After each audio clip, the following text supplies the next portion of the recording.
Jualannya ini jualan apa sih sebenarnya? Gua nggak habis pikir juga gua kenapa bisa jualan itu. Jualan es, canduan jualan kayak gitu, punya penghasilan sendiri ya kan, punya uang jajan sendiri, yang ngerasa pada hari itu gue bisa makan ayam enak pada zaman itu. Di klinik kecantikan ini memang gue ingin membuat bahwasanya nggak hanya kalangan menengah ke atas bisa menikmati atau treatment ke dirinya sendiri sebenarnya. Bisnis kecantikan yang misalnya kemarin kalau nggak salah kayak live TikTok 2 jam itu sampai 8M gitu ya. Memang segede itu potensi bisnis kecantikan. Gue membangun bisnis itu kalau boleh jujur dengan kartu kredit loh. Dengan kartu kredit? Kartu kredit gue gestun untuk modal usaha gue. Passionnya itu ya jualan pertama. Kalau untuk bidang, kalau untuk bidang itu sebenarnya gue lebih cinta ke logistik ya.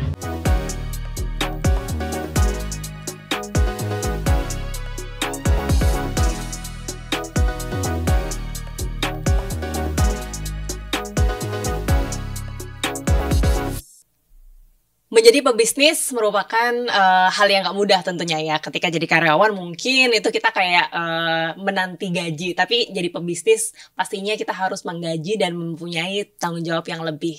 Nah sekarang ini gue udah barengan sama Ojan. Halo. Halo, apa kabar? Baik, alhamdulillah. Ojan ini udah bergelut di dunia bisnis ya, macam-macam nih kayaknya, dari logistik sampai dengan sekarang bisnis kecantikan juga ya. Iya. Oke. Gado-gado lah. Gado-gado ya, Gado-gado bermacam-macam bisnis nih. Betul lah. Tapi Ojan kalau misalnya boleh diceritain nih backgroundnya seperti apa dan gimana akhirnya memulai berbisnis gitu dari bermacam lini gitu. Oke, terima kasih atas invitation-nya. Ya. Thank you udah datang juga. Terima kasih banget untuk berkolaborasi tentang hal-hal yang baik untuk kita sharing kepada teman-teman kita di luar sana ya. Jadi gini, nama asli gue nih Fauzan Alhamid Khan. Ya kebetulan memang background dari keluarga campuran nih ceritanya. Ada darah Arabnya, ada darah Chinese-nya ceritanya. Kalau bicara dari masalah pendidikan gue udah sampai di level S2. Seperti itu. Nah, bagaimana mencapai S2 ini nggak mudah pastinya kan. Namanya anak atau remaja yang ingin punya prestasi atau pengen punya kehidupan yang lebih baik untuk pribadinya yang tanpa harus membebani orang tua. Kita harus mikirnya tuh seperti apa sih kan, seperti itu. Pada saat itu zaman-zaman kuliah memang masuk ke kuliah itu kita cari beasiswa sebenarnya. Jadi hunting beasiswa nih, lucunya hunting beasiswa ke inilah. Kita nggak usah sebut. Akhirnya dapet tuh. Kemudian kuliahlah di salah satu universitas di Malang ceritanya. Nah ceritanya kuliah di sana, bagaimana cara tinggal yang layak di kos-kosan. Jurusannya apakah bisnis juga atau gimana waktu itu? Kalau jurusan nggak bisnis malah. Apa itu waktu itu? Kita bagaimana membangun diri untuk bisa hidup sebenarnya ya. Sebenarnya orang tua sebenarnya mampu. Sebenarnya cuma orang tua itu membatasi bagaimana anaknya ini harus mengikuti alur kemauan orang tua. Sebenarnya itu baik. Cuma memang dari kita pribadi yang punya pilihan, apalagi kita laki-laki, cowok ya, apalagi cowok ya, kita bisa memilih sebenarnya. Kayak gitu, lu mau jadi apa, lu mau bagaimana, goal lu ke depan gimana, kan kayak gitu. Itu laki-laki ya kan sebenarnya. Nah pada saat itu gue berharap bahwasanya dengan gue kuliah di sini, dengan dapat beasiswa, dengan tabungan gue sekian, gue bisa hidup dan gue bisa memantaskan diri daripada sekolah di sini, sekolah di Malang ini. Yang gue rasain itu waktu itu di Malang kehidupannya memang tidak terlalu mahal, ya kan. Kemudian bisa mengembangkan diri. Ya mungkin sisi jeleknya adalah komunikasi dengan salah satu orang tua kita yang agak sedikit kurang nice lah istilahnya seperti itu. Orang tua laki pastinya ya. Karena mungkin sesama laki-laki pemikirannya keras kan istilahnya gitu. Yang intinya in the end gue yakin gue bisa membuktikan bahwasanya anakmu bisa jadi orang yang berhasil dan baik istilahnya seperti itu. Nah, pada saat itu di sana itu mulailah mikir nih, bagaimana dengan uang tabungan ini gue bisa bayar kuliah, gue bisa melanjutkan kehidupan, makan dengan layak, tidur dengan nyaman, kuliah juga nyaman, mikir kayak gitu. Nah kepikiran karena memang otaknya dari zaman dulu, karena mama ada Chinese-nya kali ya.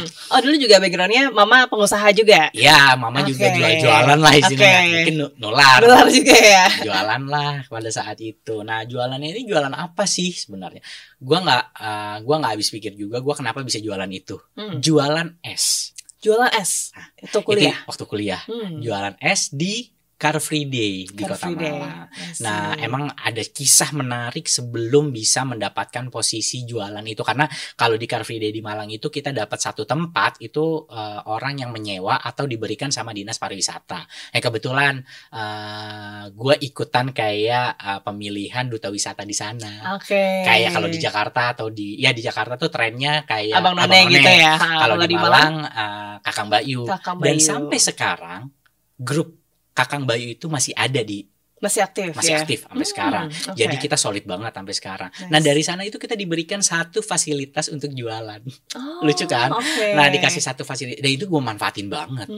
Jadi gue jualan dengan modal 27.000, untungnya bisa sampai 70.000, bahkan sampai 100.000. Zaman dulu ada satu gitu restoran gede ya, yang restoran warna merah. Ayam. Zaman dulu anak kuliahan kalau beli mewah banget gitu kan ceritanya. Jadi jualannya itu jualan apa? Jual degan. Degan tuh es kelapa. Sama menu satu lagi itu degan durian. Nah, jadi kan di Malang ini kan orang-orang pada habis jogging capek, mungkin yang pengen dia cari selain produk-produk isotonic, dia minum isotonic alami. Minum degan, es kelapa. Ya. Cuma lucunya jualannya kita berkonsep kayak gitu, dengan konsep gue pakai celemek polkadot lah. Jadi kan menarik orang buat fotonya, orang anak duta wisata mau ya begini-begini. Jadi ada syarat, lo boleh deketin booth kita atau pengen foto sama kita dengan syarat harus beli produk kita. Lucu kan? Lucu. Itu awalnya kreatif ya kalau jualan. Itu awalnya dari situ. Akhirnya mulailah dari situ. Jadi kecanduan jualan kayak gitu, punya penghasilan sendiri ya kan, punya uang jajan sendiri, yang ngerasa pada hari itu gue bisa makan ayam enak pada zaman itu kan ceritanya. Nah, in the end cerita kayak gitu adalah peluang-peluang di mana gue harus melanjutkan bisnis ini dengan baik gitu loh. Muncullah ide di mana bikin jualan di dalam mall kayak gitu. Bukalah stand di dalam mall itu ceritanya. Minuman juga.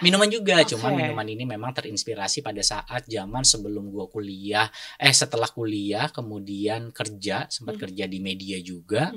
Tinggal di luar di US, nah itu terinspirasi dari situ. Dari US, akhirnya dibawa ke Indonesia.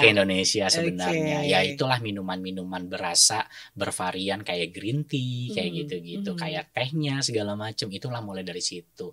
Ternyata jualan air itu marginnya gede loh, lumayan.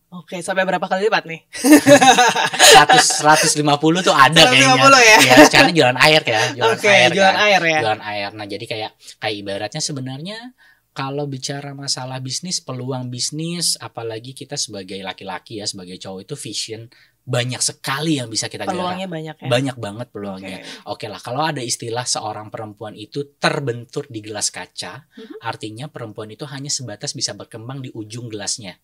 Kalau perempuan, tumpah dari sana dia akan rusak. Perempuan kan tumpah kan. Kalau laki-laki masih bisa, istilahnya seperti itu. Itu kan istilahnya. Mungkin kalau teman-teman ingin tahu istilah gelas kaca kali ya. Cobalah belajari itu untuk perempuan tapi ya. Tapi kalau untuk laki-laki apapun itu bisa digarap kok. Nah, mulai daripada jualan es tadi, akhirnya gue merambah ke dunia logistik. Kenapa kok tiba-tiba dari es ke logistik nih? Nah, ya kan. Karena ternyata berpikiran es aja, jualan minuman aja marginnya gede. Kalau gue juga jualan logistik yang nggak ada matinya di dunia. Apalagi sekarang online shopping lagi banyak. Itu kita benar-benar bisa mengembangkan itu yang benar-benar bagus. Memang struggle-nya nggak semudah yang gue omongin, enggak. Ya gue menceritakan ini yang baik-baiknya. Yang nggak mungkin gue menceritakan dulu gue ngutang sama ini, nggak juga kan. Tapi kalau mau diceritain nggak apa-apa juga. Kalau kesannya mungkin kalau zaman dulu kan pinjol nggak ada ya. Pinjol nggak ada. Gue membangun bisnis itu kalau boleh jujur dengan kartu kredit loh. Dengan kartu kredit? Kartu kredit gue gestun untuk modal usaha gue. Berapa itu waktu itu? Ya kebetulan dengan limitnya lumayan ya, tapi gesturnya nggak semua. Pokoknya itu untuk modal ya. Terbersit di pikiran dosa atau tidak menggunakan kartu kredit itu urusan masing-masing sebenarnya. Yang penting bagaimana cara vision kita mengembangkan kita hidup, bagaimana kita tuh bisa melanjutkan kehidupan yang lebih baik intinya. Kalau gue sebagai seorang laki-laki memang harus begitu sih sebenarnya kan gitu ya. Nah jadi artinya peluang-peluang itu yang gue jalani sampai detik ini alhamdulillah ya berjalan. Oke. Dulu gue ada di underestimate sama bokap, misalnya bokap bilang kamu bisa apa kayak gini-gini, ya abang cuma bilang abang ini nggak jelek ya kan, abang ini berprestasi, bisa ini bisa itu, ngomong juga lancar, nggak cacat ya kan, Ya, kita bisa berkarya kan, ya, gitu betul, istilahnya. betul. Dan akhirnya saya buktikan itu saya bisa. Gitu. Oke. Harus yakin dulu. Harus ya. yakin dulu, betul. Ya, ceritanya di logistik itu memang ikut saudara. Awalnya ikut mulai dari dokumentasi, administratif, mulai mengenal truk ini, CDD, CDE, tronton, apa yang muatannya bisa berapa ton untuk muatan apa, panjangnya berapa, trailer dan segala macam. Itu saya pelajari semuanya dan akhirnya bisa. Dan sampai sekarang bahkan udah punya company sendiri untuk bikin logistik ini. Oke, dan keuntungnya pasti lebih tinggi dari S tadi ya. Bener, kalau S ini sebenarnya kalau S ini yang saya suka adalah memang karena saya merasa bahwasanya hobi itu adalah sesuatu hal yang harus ada value-nya ya. Selain hobi yang dibilang orang lo bakal harus bisa lo harus punya hobi, kemudian hobi itu bisa menyehatkan, itu olahraga misalnya. Gue mau punya hobi gue sehat, kemudian gue dibayar dan gue menghasilkan. Kan istilah gitu. Dulu gue pernah kerja di salah satu plat merah Indonesia. Itu ya kerja berangkat pagi jam 5:30, pulang udah malam, udah capek. Kok gue penghasilan gue cuma sekian 10 juta lah istilahnya gitu satu bulan. Ngapain ya gue kayak gini gitu. Sedangkan gue masih bisa ngecuanin yang lain gitu loh istilahnya. Kalau di plat merah itu kan kita buka bisnis ini itu kan gak enak ya. Ya ngerti sendirilah aturan konflik interest kan. Itu udah umum lah ya. Kan kita gak enak. Akhirnya ya kebetulan ketemu COVID kemarin. Hikmahnya itu bikin bisnis lah. Nah bikin PT ini udah berjalan di 4 tahun. Dari tahun 2020. Jalan 5 tahun lah sampai sekarang. Itu dimana pada masa COVID. Gitu. Sebenarnya kalau bicara COVID ini, ya mungkin COVID itu ada hikmahnya juga. Ada hikmahnya juga. Kita akan berpikir bagaimana bisnis atau penghasilan kita tetap masuk dengan logistik. Logistik tetap berjalan loh. Pada saat masa-masa COVID itu malah lebih naik kayaknya. Lebih naik karena kan ekspor impor masker segala macam ada semua. Jadi peluang-peluang itu yang mungkin kita harus cari celah di situ. Berarti gitu harus benar jeli ya untuk ada peluang. Benar gitu kayak gitu. Nah kalau kemudian kenapa sih terlibat juga di bisnis klinik kecantikan? Iya, sekarang klinik kecantikan ya. Nah klinik kecantikan itu gue ngerasa bahwasanya dulu gue tuh kepengen banget S1 gue itu mau masuk ke dokteran, cuma duitnya nggak cukup. Jadi pengen jadi dokter sebenarnya, cuma uangnya nggak cukup gitu. Dan akhirnya kenapa bisa berkembang sampai sekarang ini, dan gue tahu tentang tren klinik kecantikan, walaupun gue bukan dokter, gue tahu produk, gue tahu mesin, gue tahu kita buka klinik kayak gimana, itu gue tahu. Dan soon nanti gue bakal buka klinik baru lagi di Sentul. Gitu. Di-spill? Inisialnya belum. O aja. O aja ya. Namanya O sesuai nama panggilan Ozan. Ozan ya. Tapi bukan brand Ozan ya, bukan. Namanya Ozan juga. Cuma ada di Sentul nanti. Nah, jadi klinik kecantikan ini memang gue ingin membuat bahwasanya nggak hanya kalangan menengah ke atas bisa menikmati atau treatment ke dirinya sendiri sebenarnya. Ya kalau bicara masalah gue kerja sebagai orang logistik yang kerja di mana panas-panasan, ke pelabuhan, terus kan beda banget tuh 360 derajat ya. Bener kan ya. Kadang kalau lagi kumpul lu bisnis apa? Gue klinik kecantikan. Tapi lu kerja di logistik juga, dia bilang gitu. Tapi lu treatment nggak? Enggak, gue bilang gitu. Kalau udah panas ya udah panas aja. Ya kan istilahnya kalau botox itu kan hanya bertahan beberapa bulan saja. Apalagi kita cowok-cowok, pria-pria yang kerja di lapangan panas. Karena botoknya hilang. Kan gitu, bener dong. Ya kan yang cewek-cewek pasti tahu tuh. Ya kan, jadi buat apa gitu loh. Kalau menurut gue ya sekedar untuk merawat segala macamnya boleh lah. Mungkin injek vitamin C segala macam, vitamin D itu boleh kayak gitu. Nah dari situ gue tahu harga vitamin C-nya berapa, vitamin D berapa. Kok marginnya oke ya? Oke ya. Lebih gede lagi nih. Nggak gede, maksudnya parameter gedenya ya nggak sebanding sama logistik, beda banget. Artinya peluang untuk dijadikan bisnis bisa nih.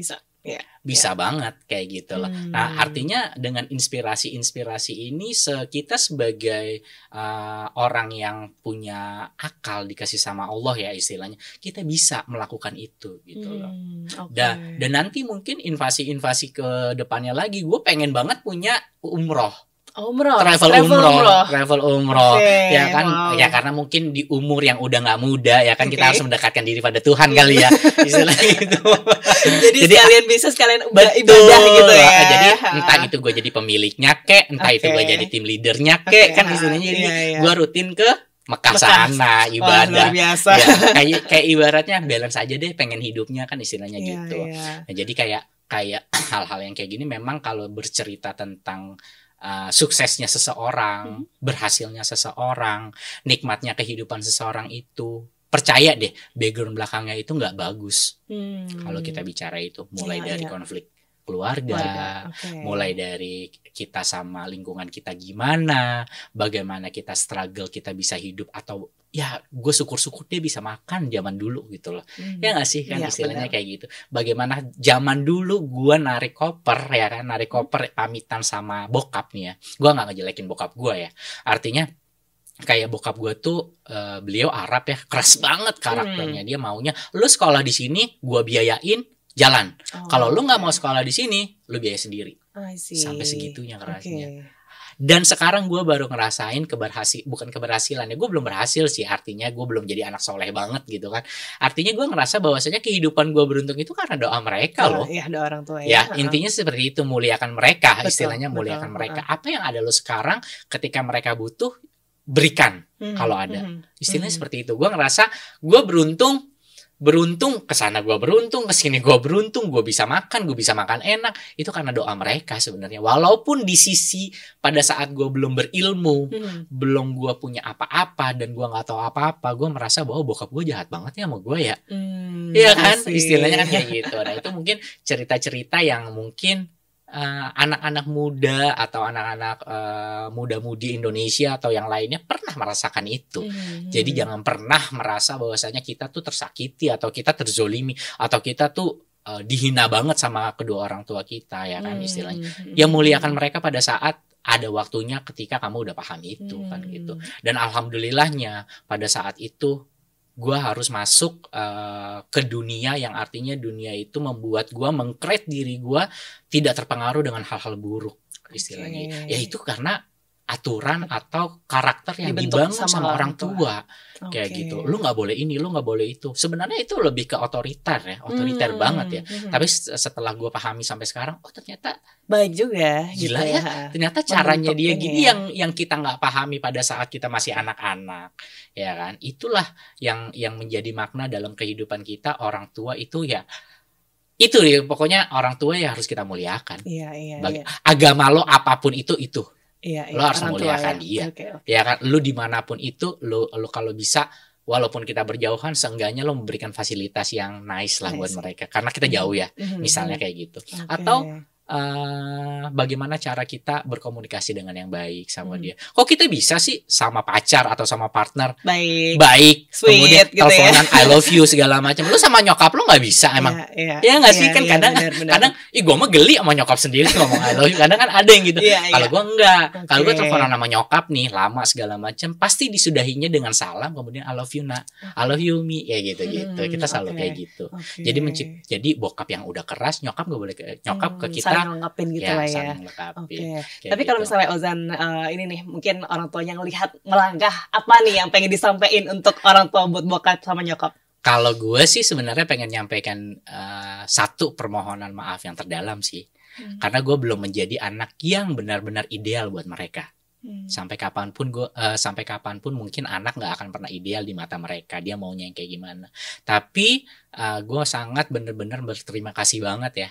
Entah itu pertemuan kita dan gue dilahirkan di dunia dengan seperti ini, dengan kontekstual yang harus struggle, mau dibilang struggle sendiri, mungkin image gue bahkan di teman-teman, di keluarga, orang-orang terdekat gue bilang, gila ya si Ojan hidup sendiri kayak gitu-gitu, mungkin kali ya. Tapi percayalah, karena adanya mereka gue bisa begini. Terima kasih ya. Apa artinya terima kasih yang sangat luar biasa bisa seperti ini. Semoga pertemuannya itu nggak hanya di dunia, di akhirat kita juga bisa bertemu. Seperti gitu. Gitu sih sebenarnya.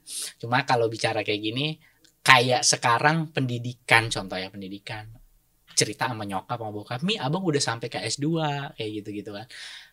Gue ngerasa kayak gue nggak puas gitu loh. Kenapa tuh? Kayak kayak ibaratnya kok gue nggak bisa memberikan apa yang bisa gue berikan pada orang tua secara lebih gitu loh, kayak nggak pernah cukup gitu loh. Kayak nggak pernah cukup, gue nggak tahu ya apa sih yang pengen gue beri emas segunung kayak apa gimana, merasa kayak nggak cukup loh. Gue nggak tahu ya kenapa kayak gitu. Karena Artinya, kasih sayang orang tua itu nah gede banget ya buat artinya anaknya. kalau menurut gue ya itu dia ada yang apa patah bilang, seberapa kayanya kamu memberikan sesuatu pada orang tua itu nggak akan pernah terbalas. Iya, Itu benar loh ternyata, dan Ternyata gue benar merasa ya. anjir, gue bilang nggak cukup nih, gue bilang kayak gitu, nggak cukup, nggak ada cukupnya istilahnya kayak gitu. Oh ya udah, kita memaksimalkan mungkin apa yang mereka mau lah istilahnya kayak gitu. Gitu. Oke, jadi kayak usahanya Ojan sekarang gitu ya, berbisnis dan sebagainya itu juga dari doa orang tua Pasti pastinya. dari doa sih. Kadang gue suka curhat kalau sama bokap sih, gue jarang curhat ya. Sama nyokap gue curhat Nyokap, ceritanya. ya. Nih ada kayak gini, wah ini kayak anak Umi banget nih gitu. Makanan yang sebenarnya, contoh ada kisah lucu nih, kemarin gue mau bikin tape goreng. Oke. Tape goreng nih, Tape goreng. kan bikin tape goreng itu bikin adonan, bikin tapenya dulu dihancurin, akarnya dibuang, kemudian bikin celupannya, terigu dicampur bumbu-bumbu lagi. Gua enggak, tape sama terigu gua aduk jadi satu. Gua pikir kayak pisang goreng kan, Iya, benar. Terus gua bilang sama gua telepon Umi, Mi, ini abang mau bikin tape goreng, kenapa dicampur, kata dia gitu. Gua bilang, emang nggak bisa? Udahlah abang buang aja, udah stres mau diapain? Jangan dibuang, kata nyokap. Ya kan, jangan dibuang. Jadi diapain? Ya udah tambahin telur aja 1. Oh gitu. Aduk yang rata. Abis itu kamu masukin oven atau kamu kukus. Jadilah apem tape. Dan nice. itu enak banget. Dan itu jadi. Tapi gue makannya jijik. Karena gue yang buat ya. Yang makan orang rumah semua habis. Enak dong. Ya kan artinya ternyata nyokap gue juga punya feeling yang hebat gitu loh. Oh jangan dibuang nak. Ya kan kamu bisa. Dan ketika nyokap itu udah nyuruh begitu jadi. I see. Bener-bener. Jadi setiap gue mau bikin sayur asem, nelfon nyokap, jadi. Mi ini diapain, Mi diapain, jadi bikin gitu loh. Iya. Gitu. Termasuk dalam bisnis juga gitu ya. Ya alhamdulillahnya itu. Dulu gue pernah punya kebuli. Kebuli es degan durian, my own boba, bisnisnya. Kalau untuk kuliner ya, makan-makanan. Terus juga kebuli itu juga pernah jalan hampir 1 tahun lebih, berhenti karena waktu itu gue kena sakit cacar, nggak ada yang masak.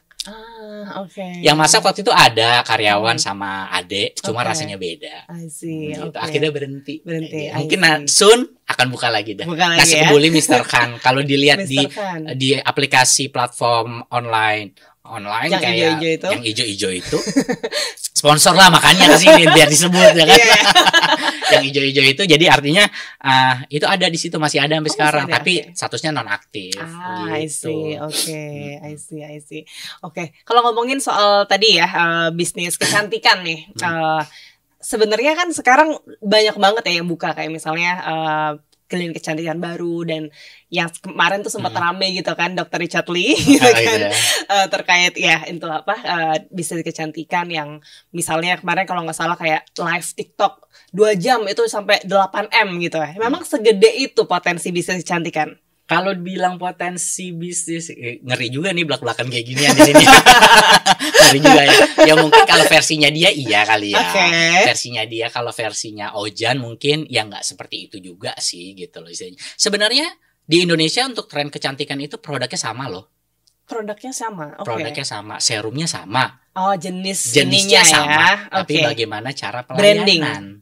Branding. After selling, kan itu yang kita iniin, ya kan? Bagaimana kenyamanan seseorang itu dipertaruhkan dengan duitnya dia. Contoh nih, ada beberapa klinik yang hanya menyediakan treatment dengan tirai. Oh, oke. Paham ya pembatasnya tirai. Pembatasnya ada klinik yang dengan bilik, dengan pintu, dengan kamar atau dengan ruangan. Itu beda loh kenyamanannya. Walaupun dengan bahan yang sama tadi. Itu beda. Nih ya buat pebisnis klinik diperhatikan tuh gitu. Yang masih pakai tirai sama yang pakai pintu itu beda. Iya. Itu beda beneran. Nah, itu yang udah gue rasain dari 3 klinik yang pernah gue jalanin. Ada 1 klinik yang menggunakan tirai, 2 klinik ada yang menggunakan tirai dengan pintu. Omsetnya beda. Yes. Oke. Itu real.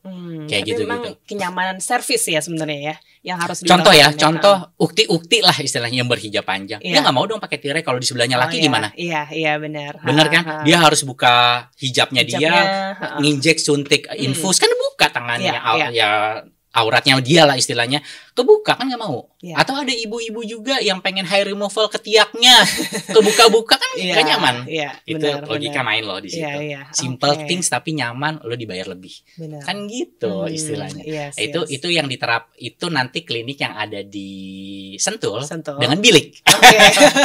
Klinik gue dengan bilik. Dengan bilik ya. Iya, Oke. nggak mau oke. dengan tirai. Tidak dengan tirai. Oke, Gitu. oke.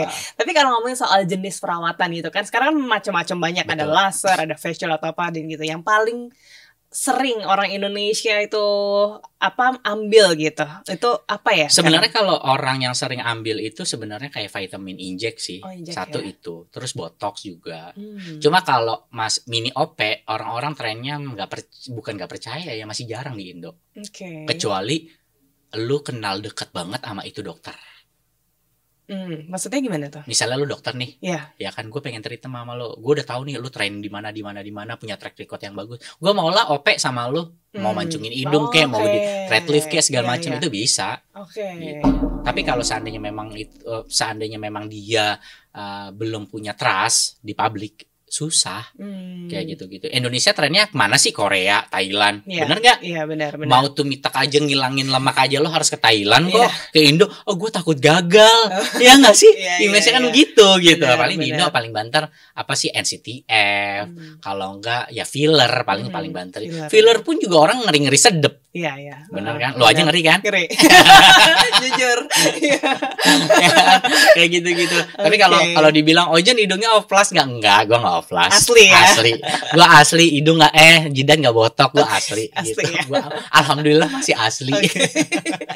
Karena banyak banget kalau ketemu teman-teman, hidung lu bohongan ya, hidung lu tanam benang ya kata dia gitu. Enggak, karena kan kebetulan bokap ada Campuran turunan tadi ya, campuran. Arab Chinese gitu ya. Iya, gua ngambil yang bagus-bagusnya kali Bagus-bagus ya. ya, mantap. Bagus-bagusnya gitu. Alhamdulillah. Gitu. Oke. Oke. Tapi kalau gimana sih caranya untuk bisa meningkatkan trust tadi untuk building trust ke customer gitu untuk mungkin para pebisnis klinik yang baru gitu. Sebenarnya gini sih, membangun sebuah kepercayaan sama orang itu berawal dari komunikasi yang baik dulu. Pertama, kita punya platform mau IG kek, mau TikTok kek, mau WhatsApp kek, kita lebih kepada personal branding yang komunikasinya fast respon dulu. Sekarang Fast pertanyaan respon. gue, lo pengen beli produk, terus lu ditanya, Kak ini barangnya ready nggak? Lu jawabnya 3 jam kemudian, kesel nggak lo? Iya sih. Dalam proses 3 jam itu pasti lo hunting dulu. Iya, yang comparing yang lain Ya juga. udah, prinsipnya itu dulu, lu fast respon aja dulu. Oke. Ada satu artis di Indonesia, kenapa dia relationship-nya dengan artis-artis lain atau dengan media itu baik? Gua nggak perlu sebut namanya artisnya ya, pasti lu tahu lah yang lagi tren sekarang. Kayaknya karena apa? Komunikasi dia baik sama orang. Oke. Komunikasi dia baik sama Komunikasinya orang. penting ya. Artinya itu dulu, baik sama orang, menjemput bola kayak gitu. Lu butuh apa sih? Lu mau apa sih? Kalau lu di chat jawabnya 3 jam kemudian, proses 3 jam itu lu udah hunting, lu akan comparing. Iya. Iya benar. enggak? Iya. Ketika lu udah dijawab, Kak produk ini ada nggak? Ada ukuran size-nya? Ada nggak? Warna ini ada nggak? Ya udah, gue nggak perlu lagi cari yang lain. Ngapain gue pusing? Iya. Kalau ada orang yang pengen cari lagi, ya memang dia lebih kepiki aja sih, pengen perbandingan gitu loh. Tapi kalau udah dijawab dengan enak kayak gitu, gue mikir, udah ih cocok gila, gitu ya. jawabannya asik banget kayak gitu. Ya udah ya udahlah Kak, gue langsung deh ke klinik lo besok ya. Deal. Oke. Kan gitu. Itu benar. salah satu triknya. Salah Kayak satu gitu. triknya. Atau ada orang yang walk in datang ke kita. Kita tawarkan kita punya apa. Jangan menunjukkan bahwa kita adalah seorang sales dan marketing yang pengen banget jualan. Oke. Jangan kayak gitu. Justru kita pengen tahu keluhannya dia apa, pengen apa, kita kasih solusi. Oke, solusi tadi ya. Betul. Jangan kelihatan kayak misalnya lu datang ke klinik, Kak, gue pengen di facial. Oh, kita punya paket ini Kak, gini-gini harganya. jualan Langsung kesel orang denger. Kan Iya, gue cuma iya. pengen facial doang. Kenapa lo harus tawar-tawarin ya? Beda cerita ketika abis facial, lu tawarin. Additionalnya apa gitu ya. Kayaknya kakak kulitnya agak-agak sedikit kusam lah Kak. Oke.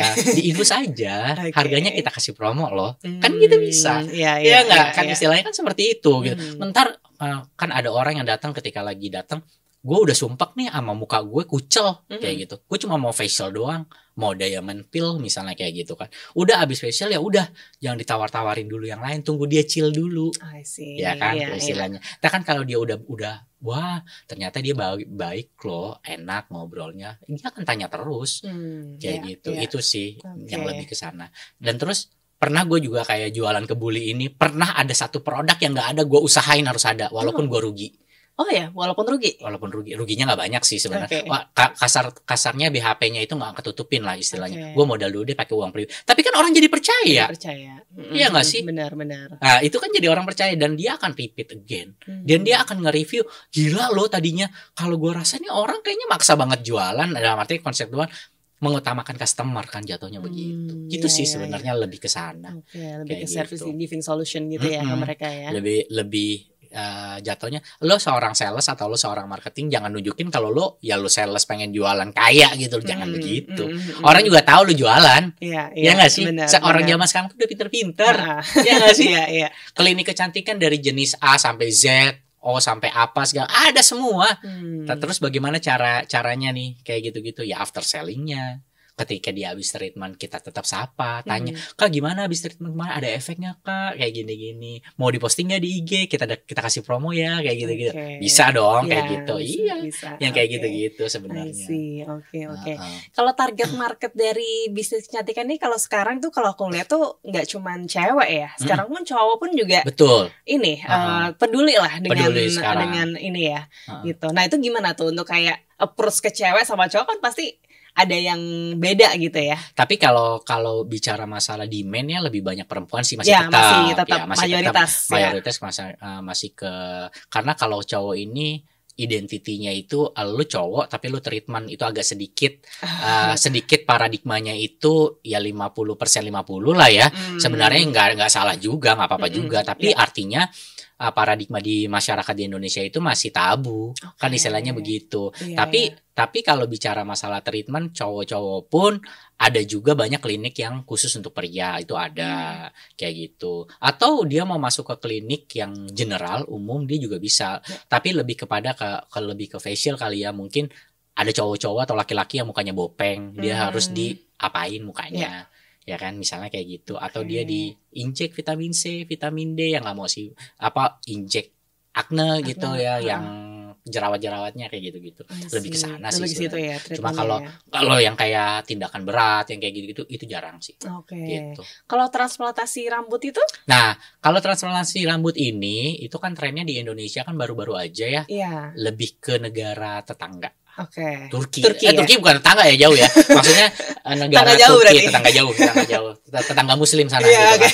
Jadi dia di Indonesia ada, di klinik kita juga ada. Tapi kliniknya yang di Tebet. Itu ada. Memang klinik ini kita memberikan fasilitas untuk hair transplant. Gak hanya rambut, alis, brewok juga ada. Ada brewok juga. Iya.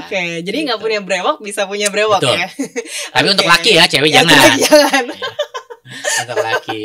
Jadi kalau untuk masalah harga kita bersaing lah. Kalau untuk tinggal bagaimana menyapanya, bagaimana negosiasinya, kebutuhannya apa, keluhannya apa, boleh datang ke klinik untuk hair transplant itu gitu. Dan ini banyak peminatnya ya sekarang ya. Lumayan. Terutama yang cowok-cowok. Cowok-cowok lebih banyak ke cowok-cowok. Kalau ke cewek itu transplant itu dia lebih ke alis ya. Ke alis ya. Karena dia udah nggak mau sulam kali ya. Ya. Dia alis transplant, kemudian yang bagian hairline depannya. Lebih ke sana. Kita juga ada itu gitu. Tapi kalau yang tadi disebutkan kalau transplantasi ini baru-baru ini aja yang lagi gencar gitu ya. Kalau nggak salah di Indo itu ada di Indo itu yang dulu saya cek ya, kliniknya baru 9. Sekarang sih udah menjamur ya, udah banyak ya. Klinik-klinik kecantikan biasa pun bisa memfasilitasi itu. Sekarang bagaimana kita mau milih aja sih mana yang ekspornya lama atau siapa yang followers, siapa yang pionirnya. Ya kita tergantung selera ya. Kalau pengen bener-bener bagus segala atau bukan bagus ya, pengen bener-bener trust, ya udah ke Turki. Istilahnya kan gitu. Cuma kan resikonya lo pulang dengan kondisi kepala diperban, ya kan risih, perjalanan capek, duduk di pesawat gak bisa senderan, kan gitu mikirnya, ya kan. Kalau di Indo lokasinya di mana, kakak di mana, di Bandung, ya udah klinik kita di Jakarta di Tebet, bisa PP kayak gitu, dapat fasilitas hotel juga sama kayak gitu, sama kok kayak gitu-gitu. Oke.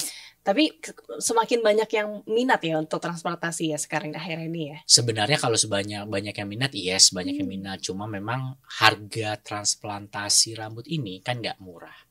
Berapa itu? Sekitar di atas 25 ke atas. 25 ke atas. Iya. Oke. Jadi orang yang memang transplant rambut ini memang harus punya saving money yang baik lah, istilahnya seperti itu. Prepare-nya harus bagus kayak gitu. Jadi nggak semata-mata dia ngeluarin kayak orang mau facial aja 200.000 gitu, enggak gitu ya. Nabung dulu kayak gitu-gitu tuh, nabung dulu gitu loh. Cuma memang kalau untuk hair transplant ini saran saya sih memang lebih bagus tuh dikonsultasikan dulu sih kebutuhannya. Kemudian harus siapin duit. Siapin duit. Dan juga ini ya lumayan sakit nggak sih? Kalau sakit enggak. Oh enggak. Oke. Sakit ya kita awal suntik doang, awal sekali suntik untuk anestesi. Karena anestesinya ngeblok ya dari sini sama belakang. Itu disuntik. Suntik. Dia ngeblok. Jadi satu kepala kita ini benar-benar mati rasa. Oke. Jadi ketika rambut donornya diambil di belakang sini, di bagian belakang sini, dia tidak merasakan apapun. Gitu. Itu kan dipindah ke sini kan. Kalau dia pengen diisi di sini, akan diisi di sini. Masa anestesi itu kan lumayan lama ya. Proses anestesi jarak antara ketika disuntik dan sudah selesainya itu memakan waktu yang lama. Jadi ketika sudah anestesinya hilang, rasa sakitnya udah nggak ada. Gitu. Jadi orang beranggapan gila di hair transplant sakit banget ya. Ya kalau dibilang kalau nggak di anestesi ya iyalah sakit. Iya. Kita kopek jerawat di kepalanya sakit banget kan gitu. Gue cabut satu deh rambut, sekarang sakit ya. Kayak gitu. Ini enggak, ini kan di anestesi kayak gitu. Itulah teknologi dokter ya. Iya. Jadi awalnya doang ya. Dan di klinik ini yang di Tebet kita punya anestesi without pain. Jadi anestesi tanpa rasa sakit. Jadi ada titik-titik di mana yang disuntikan sama dokter tidak merasakan sakit. Oke. Jadi tanpa sama sekali nggak rasa sakit. Makanya mahal. Makanya mahal tadi. Iya, ilmu kedokterannya mahal. Ya jadi nyesel nggak kuliah kedokteran dulu gua. Tapi udah punya bisnis kecantikan gitu kan. Iya, itu dia. Oke. Terus kalau numbuhnya rambut itu butuh berapa lama sih setelah transplantasi? Itu prosesnya itu 3 bulan, 6 bulan sampai 12 bulan. 12 bulan itu insya Allah udah maksimal. Kayak gitu. Dan itu harus kontrol lagi setelah hari kedua. Hari kedua keramas di klinik.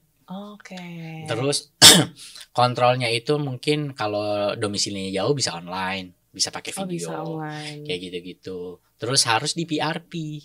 PRP itu untuk merangsang pertumbuhan, kayak gitu. Ya contoh lah kayak tanaman yang harus dikasih pupuk dan disiramin, gitu. Kan rambut kita misalnya rambut yang ingin ditransplant kan bermasalah ya, itu harus dirawat. Gua aja ngerawat rambut kok, pakai serum di depan sini, takutnya mundur ke belakang. Ya? Karena gua ngerasa dulu rambut gua bagus banget nih depan, sekarang tuh udah mulai ini. Jadi sekarang dikasih serum. Jadi makin bertambah usia kita harus tetap harus merawat bikin serum aja. Ini gue bisnisin loh. Rencananya gue pengen launching serum sekaligus sama yang disentul itu. Betul. Serum rambut menarik. Makanya rambutnya digondrongin. Biar bisa ini ya. Representatifnya ya. Betul. Itu jadi bisnis lagi. Benar. Oke. Tapi kalau dari Ozan sendiri ya kan mulai dari banyak bisnis nih yang mungkin jadi paling passionnya Ozan itu apa gitu? Passionnya itu ya jualan pertama. Kalau untuk bidang itu sebenarnya gue lebih cinta ke logistik ya. Logistik justru ya? Lebih ke logistik. Orang gak akan percaya dengan muka gue yang begini. Gue anak lapangan ya, lu anak pelabuhan ya. Kayak gak percaya orang kayak gitu. Gue keringet-keringetan. Ya emang jujur sih kalau gue ke pelabuhan gue dilatih sama kuli-kuli pelabuhan. Gila nih orang siapa ya kata dia kayak gitu. Gue bilang ya gue juga kerja kali, gue bilang kayak gitu kan sama panas-panasan. Cuma ya itu karena gue ngerasa bahwasanya logistik ini bener-bener money banget, Oke. menjanjikan banget Logistik. kayak gitu. Oke. Nah dari uangnya logistik bisa kemana-mana. Diputar ke yang lain. Betul. Oke, termasuk nanti Sumbernya, bakal buka juga ya di iya, situ. itu. Sumbernya kayak gitu-gitu. Oke. Mungkin terakhir nih tips dari Ozan buat para pebisnis yang pengen memulai bisnis ya. Pengen memulai Ha-ha. bisnis ya. Sebenarnya ingin memulai bisnis itu kalau katanya Bob Sadino ya. Ya, Bob Sadino itu kalau seandainya lu nggak punya modal, gunakan dua lututmu. Itu bener loh. Artinya salah satunya dengan fisik kita dulu. Oke. Kita berani. Emang everything itu kita membahas masalah apapun itu dengan duit. Itu udah pasti, kita nggak munafik untuk itu. Tapi kalau lu nggak berani, ya, Iya. lu mati duluan di tempat. Kalau lu nggak berani, lu punya KTP, lu pinjolin. Ini gue bukan ngajarin ya, lu pinjolin asal Tanggung jawab. lu bisa mengatur dan memahami itu. Iya. Dan lu udah punya plan A, B, C, D, E kalau seandainya lu fail. Oke. Kayak gitu. Jadi nggak semua, gue bukan belain pinjol ya, nggak selama ini pinjol itu dinilai sebelah mata, nggak juga. Itu tergantung elunya aja. Iya. Kalau emang elunya picky dan lu jahat, pengen ngezolimin diri sendiri dengan pinjol, lu sendiri yang kena. Iya, Kan gitu ya. Iya, benar. Gunain pinjol untuk bisnis lo. Mau jualan ST kayak pinggir jalan kayak. Iya. Ya nggak, sekarang kan banyak tuh ST. Sekarang logikanya satu gelas 3.000. Lu punya cabang ada 2 atau 3. Satu hari 100 pieces. Kaliin aja. Iya, benar. Iya nggak sih? Ha. Kan gitu kalau kita pengen berbisnis. Iya. Istilahnya kayak pengen memulai dari situ. Kalau yang gue bilang ya, kata-kata gue tuh berani aja dulu. Berani aja dulu. Berani melangkah dulu ya. Saya dengan- Mulai aja dulu. mulai aja dulu. Berani melangkah dan mulai aja dulu. Oke, mantap. Oke. Thank you banget Thank you, Ozan terima udah kasih. datang ke sini dan sharing-sharing pengalamannya. Sama-sama. Dan benar aku juga banyak belajar dari obrolan kita tadi. Betul. Dan semoga sukses selalu Amin, apapun amin. bisnisnya ya. Amin. Dan juga nanti yang kliniknya akan buka di Sentul ya. Sentul. Oke. Nanti kalau seandainya udah buka, boleh komen di YouTube ini. Oke. Komen di mana sih kliniknya? Ntar gue langsung jawab. Langsung jawab. Oke. Gue langsung jawab. Oke, sukses selalu. Sama-sama, Thank you terima banget. kasih. Ya. Ya.